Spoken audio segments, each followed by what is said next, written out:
નમસ્તે વિદ્યાર્થી મિત્રો, હું આકાશ ચૌહાણ, ધોરણ 12 અર્થશાસ્ત્ર વિષયના ચેપ્ટર નંબર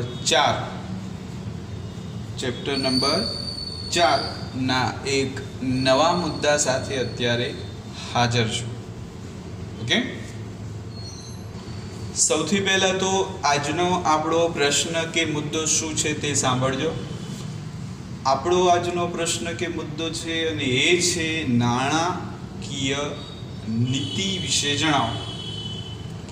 નાણાકીય નીતિ વિશે જણાવો. તો સૌથી પહેલાં આપણે એના અર્થ વિશે વાત કરવાની છે. તો સાંભળજો. એમાં અર્થશાસ્ત્રના સિદ્ધાંત મુજબ નાણાકીય નીતિ એટલે અર્થતંત્રમાં નાણાંની માંગ અને પુરવઠાનું સંચાલન અને નિયંત્રણ કરવા અંગેની નીતિ. બસ આ શબ્દ ઉપર ભાર આપો તમે. નાણાંના માંગ પુરવઠાના સંચાલન અને નિયંત્રણ કરવા અંગેની નીતિ. તો એ નીતિને આપણે અહીંયા શું નામ આપી દીધું છે? નાણાકીય નીતિ. બીજી એક વ્યાખ્યા આપણે જો ચર્ચવી હોય તો કંઈક આવી ચર્ચી શકાય. નાણાકીય સત્તા દ્વારા લેવાયેલા એવા સભાન પગલાં જે નાણાંના જથ્થા, તેની ઉપલબ્ધિ અને નાણાંના ખર્ચમાં શું લાવે? પરિવર્તન લાવે. એટલે કે દેશની માની લો કે મધ્યસ્થ બેંક છે, તો એ મધ્યસ્થ બેંક શું થઈ? નાણાકીય સત્તા થઈ. તો એના દ્વારા સભાન પગલાં એટલે કે સમજી વિચારીને કોઈ કાર્ય કરવામાં આવે છે કે જેથી નાણાંનો જથ્થો, એની ઉપલબ્ધિ એટલે કે એનું પ્રાપ્તિ સ્થાન, એનામાં થતો ખર્ચો, તો એ દરેકે દરેક બાબતમાં શું લાવવામાં આવે? પરિવર્તન લાવવામાં આવે. તો બસ આ પરિવર્તન લાવવા અંગેની નીતિ કે જે નાણાકીય સત્તા દ્વારા લેવાય એને જ આપણે કહીશું નાણાકીય નીતિ. ઓકે, હવે અર્થ તો આપણે જોયો, તો હવે આપણો બીજો મુદ્દો શું? એના સાધનો. તો પ્રશ્ન તમને અહીંયાથી બીજો એક નાનકડો પૂછે કે નાણાકીય નીતિના સાધનો જણાવો. તો નાણાકીય નીતિના યાદ રાખજો બે જ સાધનો છે, એક પરિમાણાત્મક અને એક છે ગુણાત્મક સાધનો. બસ એને વારાફરતી આપણે એને શીખીશું. તો પહેલાં વાત કરીશું આપણે પરિમાણાત્મક સાધનો વિશે. જો એમાં સૌથી પહેલાં વાત કરીએ એના અર્થ વિશે. તો પરિમાણાત્મક સાધનો કોને કહેવાય?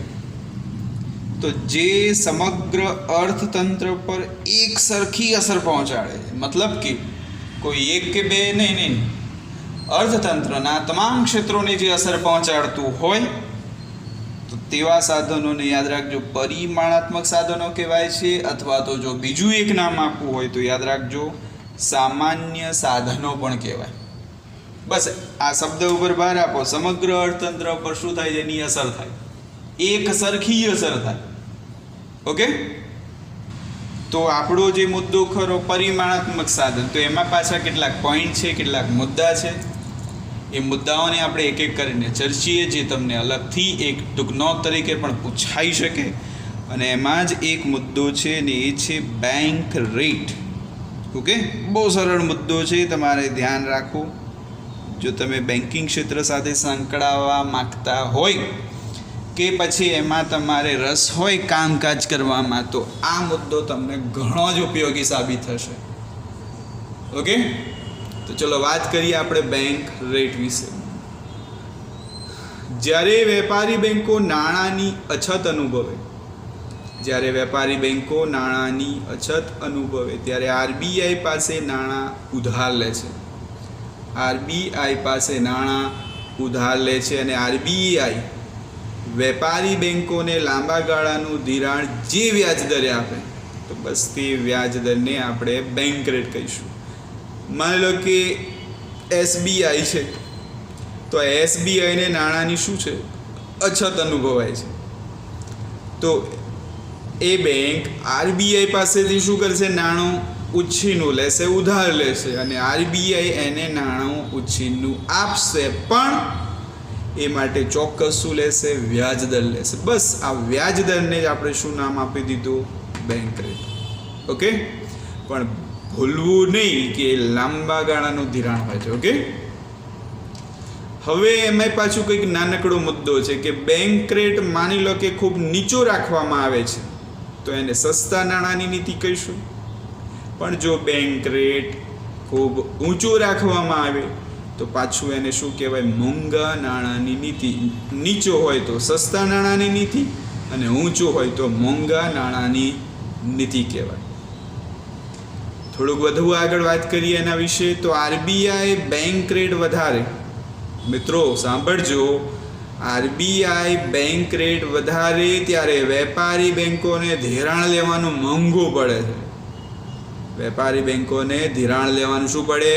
મોંઘું પડે. કેમ? કારણ કે સામે વ્યાજ ચૂકવવાનું થાય, તો તેઓ પ્રજાને ઊંચા વ્યાજના દરે ધિરાણ આપે છે. કેમ?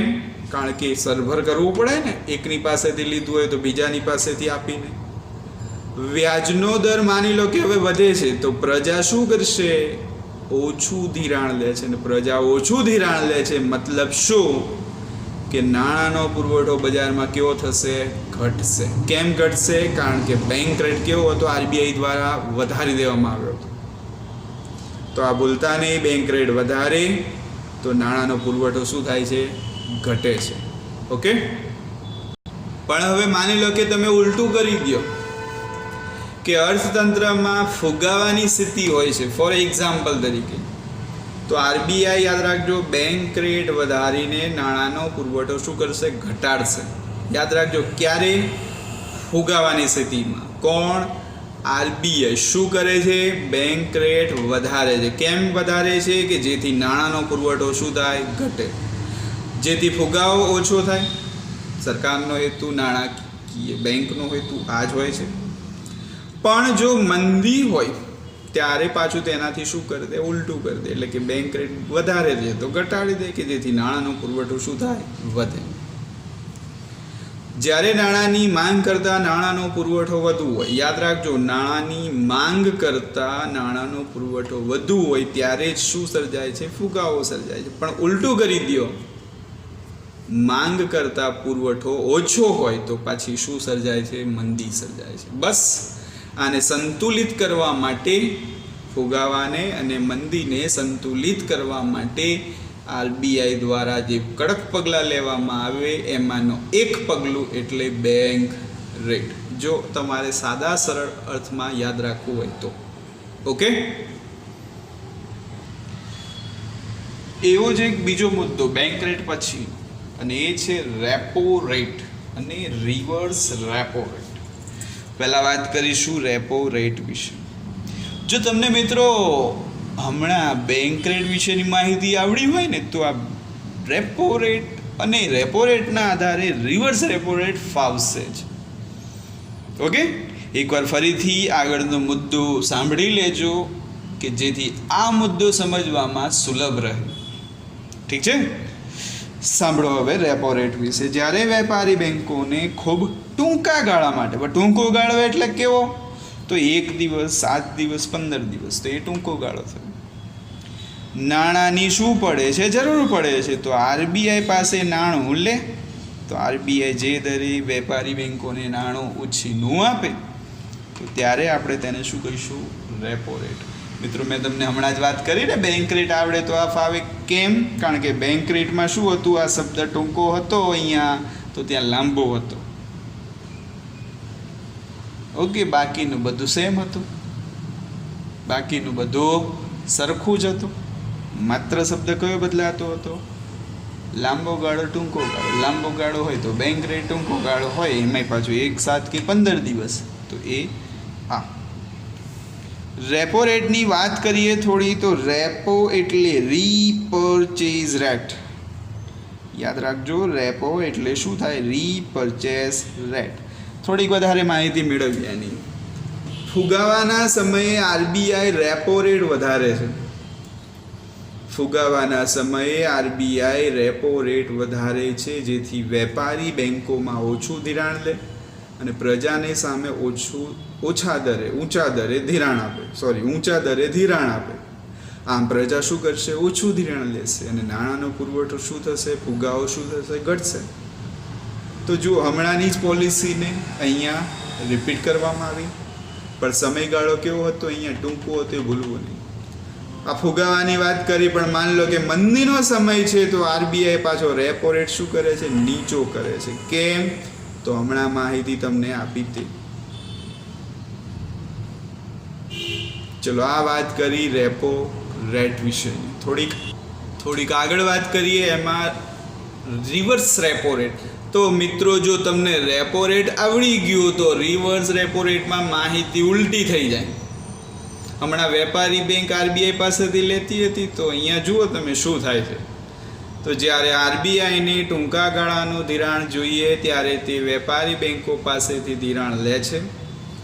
આવા રેટને રિવર્સ રેપો રેટ કહેવાય. રિવર્સ રેપો રેટ યાદ રાખજો, વધુ હોય ત્યારે વેપારી બેંકોને આરબીઆઈને લોન આપવા માટેનું વધુ શું હોય છે? આકર્ષણ હોય છે. યાદ રાખજો, આ રહ્યું ખાસ. વેપારી બેંકોને આરબીઆઈને લોન આપવા માટેનું આકર્ષણ કેમ હોય? વધુ હોય. કેમ? કારણ કે વ્યાજ વધુ મળે ને, અને તેઓ વધારાના નાણાં આરબીઆઈને શું કરે છે? ધિરાણ પેટે આપે. એટલે કે જેટલા વધુ નાણાં આરબીઆઈને આપશે, સામે આરબીઆઈ એ પ્રમાણેનું શું આપશે? વ્યાજ આપશે. એટલે અહીંયા તો આરબીઆઈ પાસેથી મળતું વ્યાજ વધુ હોવાના લીધે એ પ્રજાને થાપણ કેવી આપશે? એટલે કે ધિરાણ કેવું આપશે? ઓછું આપશે. અને પ્રજાને ધિરાણ ઓછું આપ્યું મતલબ કે બજારમાં નાણાંનો પુરવઠો શું થઈ ગયો? ઘટી ગયો. તો રિવર્સ રેપો રેટનો હેતુ શું એ તમને ખ્યાલ આવ્યો? ઉલટી પરિસ્થિતિમાં રિવર્સ રેપો રેટ નીચો હોય ત્યારે નાણાંનો પુરવઠો શું થઈ જાય છે? વધી જાય છે. ઓકે? કેમ? તો વ્યાજ ઓછું મળશે આરબીઆઈ પાસેથી, એટલે વધારાના વ્યાજની લાલચમાં વેપારી બેંકો સામાન્ય પ્રજાને શું કરશે? વધુ ધિરાણ કરશે. ઓકે? તો મિત્રો, આ હતી કંઈક માહિતી રેપો રેટ, રિવર્સ રેપો રેટની. હજુ પણ કેટલાક મુદ્દા છે જે આપણે પછીના વિડીયોમાં જોઈએ. ઓકે?